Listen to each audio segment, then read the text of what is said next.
Guys, आपने अभी तक गैस के सिलेंडर भारी भरकम स्टील या लोहे के बने देखे होंगे, लेकिन हमारे आसपास इतना सब कुछ चेंज हो रहा है, तो क्या गैस के सिलेंडर का रूप चेंज नहीं होना चाहिए? फिकर नोट गाइस, क्योंकि अब इंडेन आपके सामने नए तरह के गैस सिलेंडर लेकर आ चुका है, जो कि बने हैं फाइबर के। आप ठीक सुन रहे हैं, जहां पुराने सिलेंडर स्टील के बने होते थे वो काफी ज्यादा भारी होते थे, लेकिन नए सिलेंडर अब फाइबर के बने हैं, जो कि उससे 50% तक हल्के होंगे। मजे की बात यह है कि उनका कुछ हिस्सा पारदर्शी होगा, जिसके थ्रू आप आसानी से गैस के लेवल का पता कर सकते हैं कि उसमें कितनी गैस बची है, और ये आपको अलग अलग कलर्स में मिलेंगे, इसलिए रसोई में रखे हुए काफी अच्छे लगेंगे। और ये फाइबर के बने हैं, इसलिए सुरक्षित भी होंगे। हमारे शरीर में फेफड़े ही वो पार्ट हैं जिसकी वजह से शरीर के एक एक अंग को ब्लड के थ्रू ऑक्सीजन पहुंचती है, यानी कि हमारी बॉडी के लिए ऑक्सीजन लंग्स यानी कि फेफड़ों से ही आता है। अब आप फेफड़ों का काम तो समझ ही गए हैं, तो अगर मैं आपसे सवाल पूछूं कि पृथ्वी का फेफड़ा किसे कहा जाता है, तो आप लोग क्या कहेंगे? यानी कि पृथ्वी को एक्चुअली ऑक्सीजन कहां से सबसे ज्यादा मिलती है? चलिए मैं आपको बताता हूं। पृथ्वी का फेफड़ा कहा जाता है अमेज़न के जंगलों को, जो कि दुनिया के सबसे बड़े रेन फॉरेस्ट माने जाते हैं, जहां से पृथ्वी को 20% यानी कि 20% ऑक्सीजन मिलता है। मान लीजिए कि आपकी गाड़ी की चाबी गुम जाए, तो आप क्या करोगे? ऑब्वियसली चाबी वाले के यहाँ चक्कर काटोगे।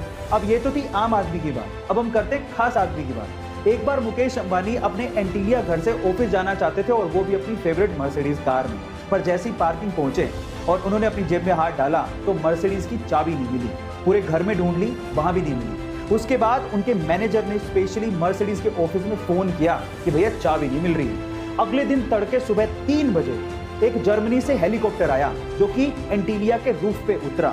एक आदमी नीचे आया, डुप्लीकेट चाबी मुकेश अंबानी जी के मैनेजर को हाथ में दी, और उसके बाद वहीं से वापस जर्मनी लौट गया। रुतबा देख रहे हो गाइस? आपने स्कीइंग गेम के बारे में सुना है?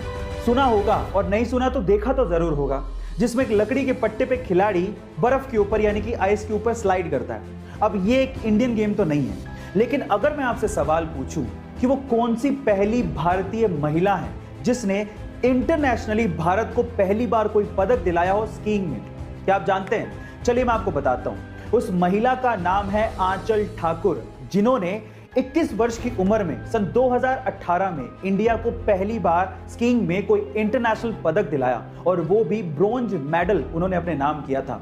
और इस पर प्रधानमंत्री मोदी जी ने उन्हें मुबारकबाद भी दी थी। बॉलीवुड की फिल्मों के लिए आज 100 करोड़ का बिजनेस करना कोई बड़ी बात नहीं है, लेकिन अगर मैं आपसे सवाल पूछूं कि बॉलीवुड की वो कौन सी ऐसी पहली फिल्म थी जिसने वर्ल्ड वाइड सबसे पहले 100 करोड़ के बिजनेस के आंकड़े को पार किया था, तो आप लोग क्या कहेंगे?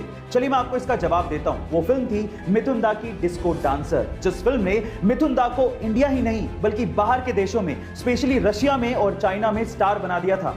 चाइना में तो इस फिल्म के एल्बम को गोल्ड अवार्ड से नवाजा गया था, और वहां के नर्सरी स्कूलों में प्रेयर के साथ साथ इस फिल्म के गाने जिमी जिमी को गाया जाने लगा था।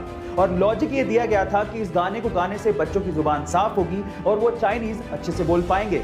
गाइस, आपने जियो के बारे में तो जरूर सुना होगा। जी हाँ, रिलायंस इंडस्ट्रीज के मालिक मुकेश अंबानी की टेलीकॉम कंपनी की ही मैं बात कर रहा हूँ। लेकिन अगर मैं आपसे सवाल पूछूं कि क्या जियो की भी कोई फुल फॉर्म होती है, या फिर ऐसे ही जियो और जीने दो लाइन से इन्होंने जियो शब्द को उठा लिया है? क्या आप जानते हैं? चलिए मैं आपको बताता हूँ। एक्चुअली जियो शब्द ऐसी किसी लाइन से नहीं उठाया गया है, इसकी भी एक फुल फॉर्म होती है, और इसकी फुल फॉर्म है जॉइंट इंप्लीमेंटेशन अपॉर्चुनिटी। आप में से कितने लोग ये बात जानते थे? चैट सेक्शन में जरूर लिखिएगा। और ऐसे अमेजिंग वीडियोस के लिए यूट्यूब पे हमारे चैनल को सब्सक्राइब कर लीजिएगा, और अगर आप इंस्टाग्राम पे देख रहे हैं तो मुझे फॉलो करना मत भूलिएगा। मिलता है अगली वीडियो में।